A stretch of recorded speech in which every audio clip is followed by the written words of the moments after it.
আসসালামু আলাইকুম। সবাইকে শুভেচ্ছা জানাচ্ছি।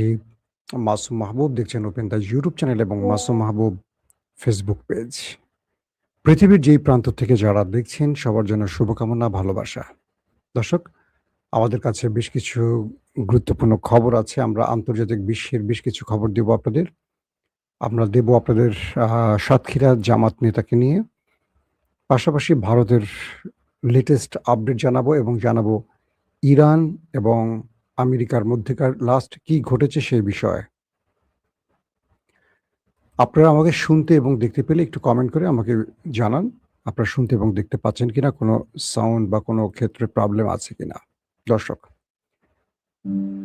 সংবাদের কয়েকটি বিষয় একটু আলোচনা করে নেওয়া উচিত এ কারণে যে বাংলাদেশে সাম্প্রতিক যে ঘটনাগুলো ঘটছে, তার মধ্যে আমরা ন্যায় অন্যায় শব্দগুলো আসলে ভুলে যাচ্ছি এবং মানুষের ব্যক্তিগত জীবন বলে আসলে আর কিছু থাকছে না।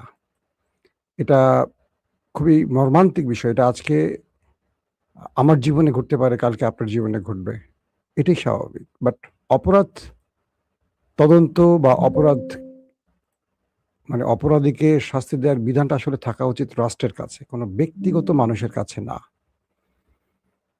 দর্শক, আমি আপনাদের ১ম এ জামাত নেতা প্রসঙ্গে আসি, তারপর চলে যাব আন্তর্জাতিক একটা, একটা করে খবর প্রচারের ক্ষেত্রে। চলেন আমরা একটা বক্তব্য দিয়ে আগে শুরু করি।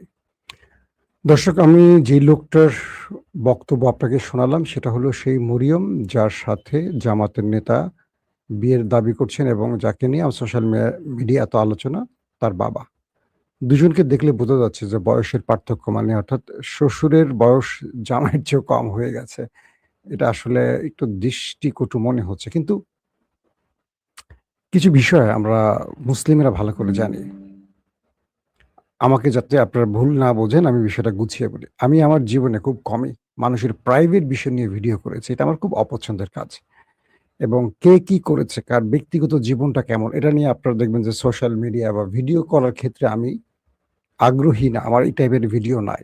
আমি একটা বিষয় বিশ্বাস করি যেহেতু আমি হাদিসে পড়েছি যে অন্যের পাপ লুকিয়ে রাখে, আল্লাহ তার পাপ লুকিয়ে রাখে। যে অন্যের ইজ্জতে টান দেয়, আল্লাহ তার ইজ্জত ফ্লাশ করে দেয়। সংক্ষেপে বুঝাইলাম হাদিসটার ব্যাখ্যাটা হয়তো এরকমই যে আপনি যদি আমার গোপন কিছু লুকিয়ে রাখেন, আল্লাহ আপনার গোপন কিছু লুকিয়ে রাখবে। কিন্তু আমরা আসলে রাজনৈতিকভাবে একে অপরকে ল্যাংটা করতে খুব ভালোবাসি। ধরেন ৫৪ বছরের বাংলাদেশে নারী নির্যাতন, নারীদের সাথে যত রকম খারাপ কাজ, ধর্ষণ এই কাজগুলো কারা সবচেয়ে বেশি করে? এই দেশের প্রতিটা মানুষ জানে। আজকে সেই মানুষগুলি যদি ধরেন ধর্ষকরাই যদি কখনো আরেকটা লোকের বিচার চায় একটু হাসির মতো লাগে। জামাতের একটা সিদ্ধান্ত আমার ভালো লেগেছে। সেটা হলো যে এই যে ব্যক্তি সাতক্ষীরা ৪ এর এমপি সাহেব, তাকে কিন্তু দল থেকে জামাত ইতিমধ্যে বহিষ্কার করে ফেলেছে। এবং জামাত নির্বাচন কমিশনে তার ব্যাপারে টোটাল লিগ্যাল অ্যাকশন এর জন্য বলে দিয়েছে যে জামাতের যেহেতু তাদের দল থেকে বহিষ্কার করা হয়েছে সাধারণভাবে আ এই ব্যক্তি এখন এই পদটি হারাবেন। তার মানে এমপি গিরিও হারাবেন। এখানে নতুন করে হয়তোবা আবার নির্বাচন হবে। সেই জামাত নেতার বা এমপির ১ম স্ত্রী তিনি বলছেন, "যারা আমার স্বামীর ২য় বিয়ে নিয়ে কুৎসা রটাচ্ছেন, মিথ্যা প্রচার করছেন, তিনি তাদের বিরুদ্ধে আইনি ব্যবস্থা নেবেন।" তার বক্তব্যে বোঝা যাচ্ছে ২ টো জিনিস। ১, তাকে হয়তো বলা হয়েছে তিনি লিখিত বক্তব্য দিচ্ছেন, স্বামীর ইজ্জত রক্ষা করতে বক্তব্যটা দিচ্ছেন। এটা মনে হচ্ছে। বাট তিনি যে বক্তব্যটা দিচ্ছেন সে বক্তব্যের রাইটও তার আছে।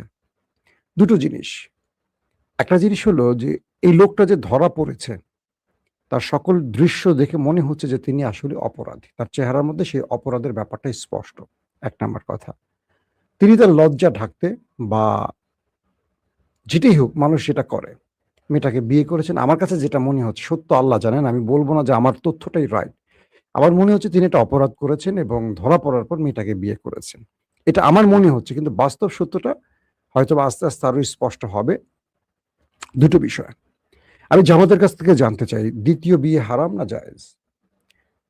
জামাতের মধ্যে অনেক নেতারা ২য় বিয়ে করার সাহস করেন না। কারণ দল থেকে অদৃশ্যভাবে আমি যতটুকু শুনেছি নিষেধ আছে। যেমন রাজশাহীর আমি নাম বলব না। খুব বর্তমান কোনো একজন পাওয়ারফুল নেতার আত্মীয়স্বজন মারা গেছেন। অতএব তাকে নিয়ে আর কথা বলতে চাই না। তো তিনি দ্বিতীয় বিয়ে করেছিলেন, অর্থাৎ আন্দোলন সময়টা তিনি খুব টাফ টাইম পার করেছিলেন হাসিনার আমলে, এবং বাড়িতে ফিরতে পারেননি। তার সেবা শুশ্রূষার জন্য সে একজন মানে দ্বিতীয় একটা স্ত্রী গ্রহণ করেছিলেন, কারণ সে পলাতক ছিলেন ভিন্ন জায়গায়। পরবর্তী শুনেছি তাকে দল থেকে বহিষ্কার করা হয়েছে দ্বিতীয় বিয়ের জন্য। ইসলামী দল অন ইসলামী কাজ কেমন হয়ে গেল? ২ নম্বর, জামাত নিজেদেরকে ফেরেশতা দাবি করতে পারবে না, কারণ এটা থেকে প্রমাণ হয় যে মানুষ মাত্রই ভুল, আর ভুল করতেই পারে। তবে অন্যান্য রাজনৈতিক দলকে এই ঘটনায় বেশি লাফালাফি করার দরকার নাই। বিপদ আরো আছে। কি? ৫৪ বছর পর জামাতের কোনো একজন এমপির জীবনে এরকম একটা ঘটনা আমরা প্রথম শুনলাম। এই ঘটনা থেকে দুটো প্রমাণ হয় যে জামাত মানুষের দল, এবং জামাত ভুল করতে পারে। এটা জামাতও জানে। কিন্তু এখন হাজার, হাজার চোখ খাড়া হয়ে থাকবে বাকি সংসদের এমপিদের দিকে। আমি বলছি না কোন দল। কারণ এদের প্রত্যেকেরই হাত দিলে দেখা যাবে যে ১০০ জনের মধ্যে ৭০ থেকে ৮০ জনেরই পেছনে পরকীয়া বা ২ নম্বরই ঘটনা আছে। কিভাবে বলি? সাম্প্রতিক সময় ইলিয়াস একটা হানি ট্র্যাপ নিয়ে ভিডিও করতে চেয়েছিল। আপনারা দেখেছেন, হঠাৎ আলোচনা হয়েছিল। পরবর্তী বিশেষ কারণে ইলিয়াস বন্ধ করে দিয়েছে। সেই কারণের মধ্যে আমি একজন ধরেন। কারণ আমাকে কয়েক জায়গা থেকে ফোন আসছে, আমি পরে ইলিয়াসকে বলছি এটা থামাও, এবং বিএনপির দল থেকেও ফোন আসছে। তো সেই এপিসোডটা আমি দেখার সুযোগ হয়েছে আমার। ধরেন বিএনপির হাই ভোল্টেজ অনেক নেতার টুনটুনির খবর একদম ভিডিও সহকারে ইলিয়াস ফ্লাশ করে দেওয়ার চেষ্টা হয়েছিল। পরে ইলিয়াসকে থামানো হয়েছে। এই রানিং সরকারের অনেক লোক ফেঁসে যাইত। তো আমি ইলিয়াসকে বললাম যে তুমি কারো ইজ্জত রক্ষা করো, কারো গোপন জিনিস লুকাও, আল্লাহ তোমারটা লুকাবে। এটা হাদিসের কথা। তো যাক, বিএনপির পক্ষ থেকে ইলিয়াসকে বলা হয়েছে, আমি নাম বলছি না কোন কোন নেতা, তাহলে বর্তমান রাষ্ট্রের অনেক বড় বড় বড় বড় বলছে কিন্তু নেতা ফেসে যাবেন। তো এই জন্য বলছি যে এইসব মানুষের ব্যক্তিগত জীবন দেখেন। একটা বিষয়, এই জামাতের এমপি অপরাধ করছেন, জামাত তাকে শাস্তি দিচ্ছে, দল থেকে বহিষ্কার, তিনি এমপিত্ব হারাবেন, ফাইন, গুড। এই উদাহরণটা কি অন্য দল করবে কখনো? আপনারা কি দেখবেন অন্য দল কখনো তাকে এরকম উদাহরণ দেখাতে পারবে? একেবারে ২৪ ঘন্টার মধ্যে অ্যাকশন নাই। এটা জামাত প্রশংসার কাজ করছে। আবার জামাতকে আকাশ থেকে মাটিতে নামায় দিছে এই ব্যক্তি, এটাও সত্য কথা। জামাত আগামী দিনে অনেক মাসুল দিবে এই একটা ব্যক্তির জন্য। অতএব জামাতকে মান উন্নয়ন বা নেতা নির্বাচনে আরো বুঝতে হবে, আরো চিন্তা করতে হবে।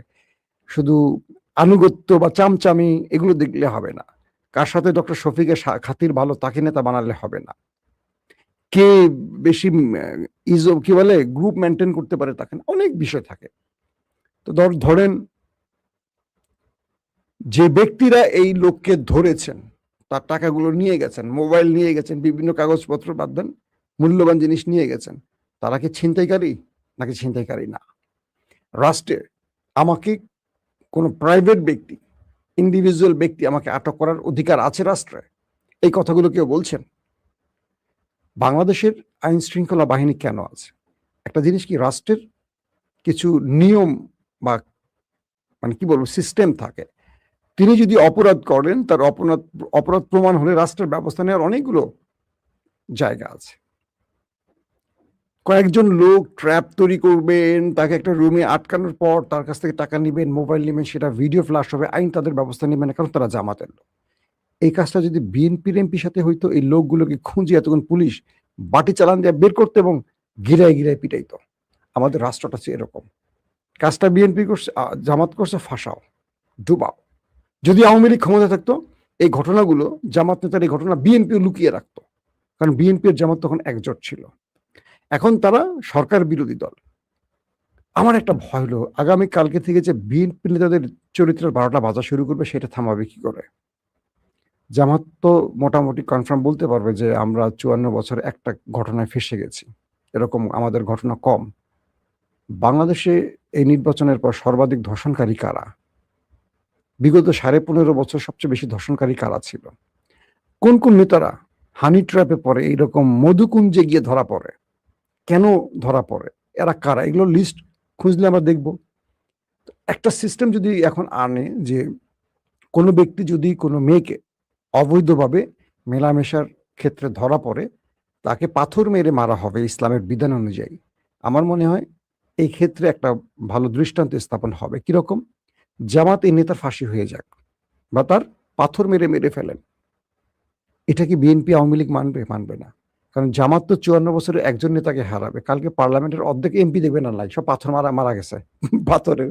কারণ এদের কারো ক্যারেক্টারের স্টেশন নাই, যত ভালো ভালো কথা পার্লামেন্টে দেখেন, সাদা পোশাক দেখেন, এদের কারো চরিত্রের স্টেশন নাই, অধিকাংশরই নাই। আমি সবার কথা বলছি না, আমি সবাইকে দোষারোপ দিচ্ছি না, অধিকাংশই। আপনারা সোশ্যাল মিডিয়া ঘাটলে দেখবেন অনেক টুনটুনির খবর বেরোয়। এই বিষয়গুলো হলো কি আমাদের নৈতিক স্খলনের একটা জায়গা, এবং আমরা এমন একটা দেশে বাস করি যে একজন আরেকজনের কাপড় খুলতে পছন্দ করি।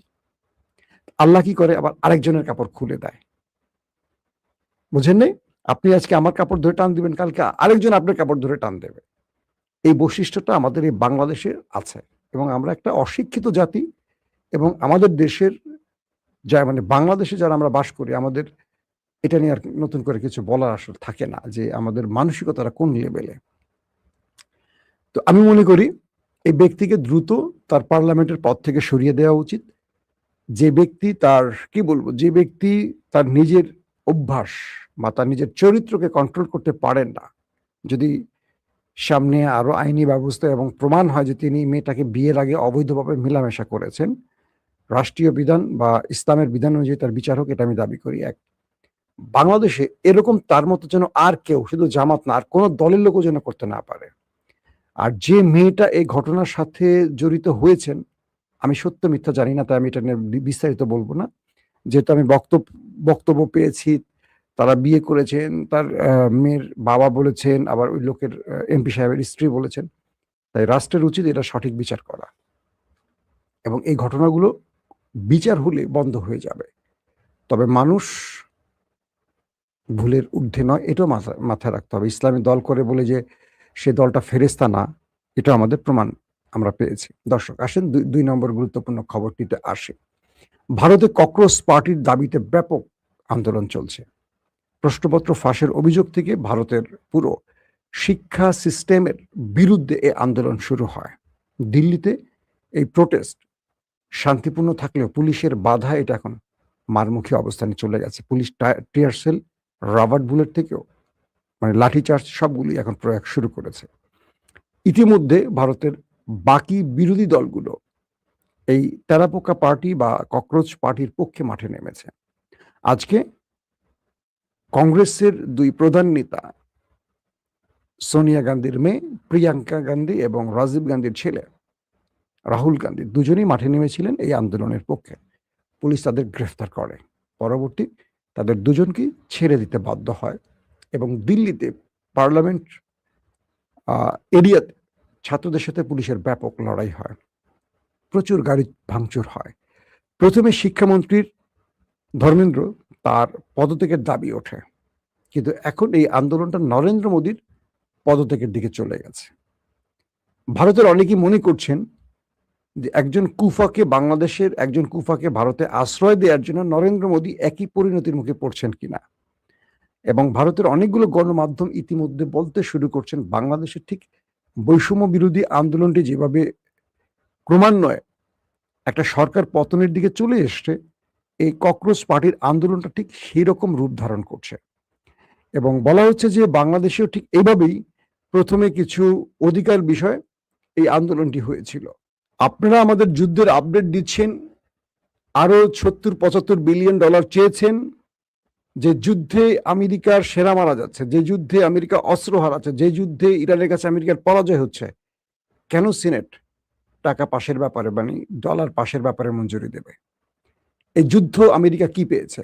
এই যুদ্ধ আমেরিকার কি লাভ হয়েছে? আমাদের সেনারা মারা যাচ্ছে, এবং মধ্যপ্রাচ্যে আমাদের ঘাঁটিগুলো একটার পর একটা জ্বলে যাচ্ছে। আমাদের লাভ কোথায়? আমাদের বিজয় কোথায়?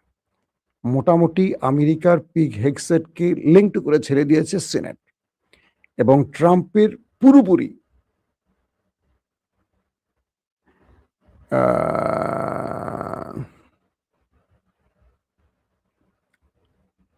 একজন কি বলছে, আচ্ছা এটা কমেন্ট পড়ছিলাম। তো পিগ হেগসেটকে সিনেট মোটামুটি ধুয়ে ছেড়ে দিছে, যে তোমরা আমাদের বলছো যে তোমরা ইরান ধ্বংস করে ফেলছো, এটা করছো ওইটা করছো। ইরান তো বহাল তবিয়তে মারছে। ইরান ধ্বংস হলে জর্দানে আমাদের ঘাঁটি উড়ে গেল কেন? বাহরাইনে আমাদের ঘাঁটি ধ্বংস হলো কেন? কুয়েতে আমাদের সেনারা পালাচ্ছে কেন? মধ্যপ্রাচ্য থেকে আমাদের সেনাদেরকে আশ্রয় নিতে হচ্ছে অন্য কোথায়, কে গিয়ে কেন? বিষয়টা কোথায়? প্রথমে তোমরা জাতিকে ধ্বংস মানে ধোঁকা দিয়েছো, এখন আবার ধোঁকাই দিচ্ছ। এরকম প্রশ্নগুলি এখন স্পষ্ট হচ্ছে। তার মানে আমরা এটুকু বুঝতে পারছি যে আমেরিকা ইরানের কাছে যে বড় একটা পরাজয়ের মুখে আছে, সেটা তাদের কংগ্রেস বা তাদের সিনেট স্পষ্ট এই বক্তব্যের মাধ্যমে প্রমাণ করে দিয়েছে। দর্শক, আমরা ইরানের কয়েকটি খবর জানাই। ইরান কি কি আজকে অ্যাটাক করেছে কয়েকটা খবর দিচ্ছে আপনাদের। আমি আজকের খবরটা বেশি লম্বা করে ফেলতে চাচ্ছিলাম না। ডোনাল্ড ট্রাম্প হুমকি দিয়েছেন যে হরমুজ ইরানের যে কোনো হরমুজে ইরানের কোনো জাহাজ হামলার জবাবে তিনি কোনো না কোনো সেতু বা প্রাইভেট প্রতিষ্ঠান ধ্বংস করবেন। এই যে বক্তব্যটা ডোনাল্ড ট্রাম্প দিয়েছে, এটার প্রতিক্রিয়া ইরান কি বলছে? একটি সামরিক সূত্র ইরানের আইআরজিসির পক্ষ থেকে বলা হচ্ছে যে ইরানের অবকাঠামো আক্রান্ত হলে ইরানের সশস্ত্র বাহিনী এই অঞ্চলের অবকাঠামোতে হামলা চালাবে। মানে আমেরিকার এই জবাবে ইরান পাল্টা বলছে, যদি ইরানের কোনো অবকাঠামোতে হামলা হয় তাহলে এই অঞ্চল মানে গালফে আরব রাষ্ট্রের ঠিক সেম কাঠামো আবার ইরান ধ্বংস করবে। আমেরিকাকে বলছে, ওকে তুমি করো আমারটা, আমি তোমার মিত্রদেরটা করব। তারা আরো বলছে, এই কৌশলগত জলরাশির উপর সার্বভৌমত্ব প্রয়োগের ব্যাপারে ইরানের দৃঢ় সংকল্প রয়েছে এবং হরমুজ প্রণালীকে আর কখনো ইরানের জন্য হুমকির কারণ হতে দেয়া হবে না। ইরানের স্টেটমেন্ট বলছে, হরমুজ প্রণালী এটা ইরানের জলরাশি বা জলসীমা, এটা ইরানের দায়িত্বই থাকবে। এই অঞ্চল আর কখনো ইরানের জন্য হুমকি সৃষ্টি করতে পারবে না, বরং এখান থেকে শত্রুকে আমরা পিটিয়ে দেশ ছাড়া করব। এটা তোমরা কনফার্ম থাকো হে আমেরিকা। আমেরিকার কথা বলছে আর কি। পাশাপাশি আরো বলা হচ্ছে, ইরানের সঙ্গে সমন্বয় এবং ইরানের ব্যবস্থাপনা এই প্রণালী দিয়ে জাহাজ চলাচল নিরাপদ হবে। অন্যথায় দেশটি এই প্রণালীর নিয়ন্ত্রণে দৃঢ় সংকল্প ত্যাগ করবে না। অর্থাৎ যারা এই পথ দিয়ে জাহাজ আসা যাওয়া করতে চান তারা ইরানের সাথে সমন্বয় করে ইরানের নিয়ম মেনে চলতে পারবেন। অন্যথায় এই অঞ্চল দিয়ে তাদেরকে আর ঢুকতে বেরোতে দেওয়া হবে না। এবং এই প্রণালীর দীর্ঘমেয়াদী নিরাপত্তার সঙ্গে সঙ্গতপূর্ণ, অর্থাৎ এই প্রণালীকে দীর্ঘদিন ধরে ইরান নিরাপত্তা দিয়ে আসছে এবং দিয়ে যাবে। পাশাপাশি আরো বলা হচ্ছে, মার্কিনীরা যদি ইরানের কোনো সেতু বা বিদ্যুৎ কেন্দ্রকে লক্ষ্যবস্তু করে তবে ইসলামী প্রজাতন্ত্র ইরান পাল্টা হামলা চালাবে এবং এই অঞ্চলের অবকাঠামো সেতু যেখানে আমেরিকা টার্গেট করবে আমাদের ঠিক সেম অবকাঠামো আমরা গালফের উড়িয়ে দেব। এর মধ্যে আমেরিকাকে কোনো প্রকার মানে আমেরিকা এটার মধ্যে যেন কোনো সন্দেহ প্রকাশ না করে যে আমরা এমনটি করবো না, ইতিমধ্যে আমরা করে আসছি। এবং আজকে আমরা যে তথ্যগুলো পেলাম, জর্দানের একটি ভিডিও আজকে রিলিজ করলো, এটা ইরান থেকে রিলিজ হয়েছে। ইরান জর্দানের উদ্দেশ্যে ড্রোন এবং মিসাইল মেরেছে। যখনই জর্দানের সাইরেন বেজে উঠল, আমেরিকান সেনারা উঠে পড়ে পালানো শুরু করেছে। তারা তো তাদের যে বডি ক্যাম বা হেলমেটের সঙ্গে ক্যামেরা থাকে, ওই ক্যামেরা ভিডিওটা ধারণ হচ্ছিল। এটা কি ইরান কোনো সাইবার সিস্টেমে হ্যাক করে নিছে, নাকি ওই আমেরিকানরা ইরানকে দিয়ে দিয়েছে তাদের দুর্দশা দেখানোর জন্য? কারণ আমেরিকানরা তো এগুলো দেখাইতে পারবে না। এখন আমেরিকান সেনাদেরকে গোপনে ধারণ করে ইরানকে দিয়ে দিতে পারে, এটা হতে পারে। সেই ভিডিওতে দেখা যাচ্ছে যে ইরান সেখানে মিসাইল মারছে, আর সেই মিসাইলের সাইরেন বাজার সঙ্গে সঙ্গে মার্কিন সেনারা যারা ঘাটের উপরিভাগে ছিল তারা উঠে পড়ে হন্তদন্ত হয়ে দৌড়ে গিয়ে বাংকারে ঢুকছে। মানে ভয়াবহ বিপর্যয়। এবং আশপাশে দেখা গেল হিট করার পর আগুন জ্বলছে। তার মানে আমেরিকার সেনাদের ধারণ করা ভিডিও এখন ইরানের বিভিন্ন সিস্টেমে প্রচার হচ্ছে। তার মানে আমেরিকাকে কি পরিমাণ সাইজ ইরান বিভিন্ন দিক থেকে করছে এটা প্রমাণ হয়। দর্শক, আপনাদের কোনো প্রশ্ন আছে? ভাই আমার কি বলে, মাসুম ভাই আপনি আমার প্রিয় মানুষ। জি ধন্যবাদ। আমি তো আবার অনেকের অপ্রিয় ভাই। সংবাদের একটা মজার বিষয় কি জানেন? আপনার পক্ষে গেলে আমি প্রিয়, আপনার বিপক্ষে গেলে আমি খুব খারাপ। আজকে অনেকেই আমাকে বলছেন, আমি একটা আর্জেন্টিনার খবর দিয়েছিলাম। সাংবাদিকদের কাজ কি? সংবাদ তুলে ধরা। বিশ্বাস করবেন কি করবেন না আপনাদের ব্যাপার। আজকে এটা দিছি, কালকে দেখা যাবে আর্জেন্টিনার বিরুদ্ধে দিব, যেটা আমার কাছে আসবে। আমার সংবাদ আমার পক্ষে বিপক্ষের না। আপনি জানেন যে আমার এই সংবাদের ক্ষেত্রে অনেক সময় আমি আমার পছন্দের ব্যক্তিদের বিরুদ্ধে কথা বলি। ধরেন আমার পছন্দের একটা দল আছে, ধরেন বিএনপি, সাপোজ ধরেন, আমি বিএনপির পক্ষে খুব বেশি কথা বলি। কখনো শুনছেন? কারণ আমি সমালোচনা বা মিথ্যা এটার মধ্যে না। আমার ধারণা হলো, আমি আপনাদের কাছে একটা কমিটমেন্ট নিয়ে বসছি এখানে। আপনারা আমাকে বিশ্বাস করে নিজের এমবি খরচ করে আমার কথা শোনেন, পৃথিবীর বিভিন্ন প্রান্ত থেকে আমার কথা শোনেন। আমি আমার কোনো দলের চামচামি, দালালি করতে এখানে বসি নাই। সত্য কথাগুলো আপনাদেরকে বলতে চাই, যেটুকু আমার অভিজ্ঞতা বা আমার তথ্য সংগ্রহের মধ্যে আছে। কারণটা কি? কাল আল্লাহর কাছে আমি জবাবদিহি করব কি বিএনপির জন্য, জামাতের জন্য বা আওয়ামী লীগের জন্য? ওদের জন্য দালালি করে আমার লাভটা কি বলেন? আপনারাই বলেন। আমার লাভ আছে? আমি দলের কোনো পক্ষ থেকে দালালি ফি নেই বা আমি কোনো দলের পদে বসছি। শুনছেন কখনো আপনারা?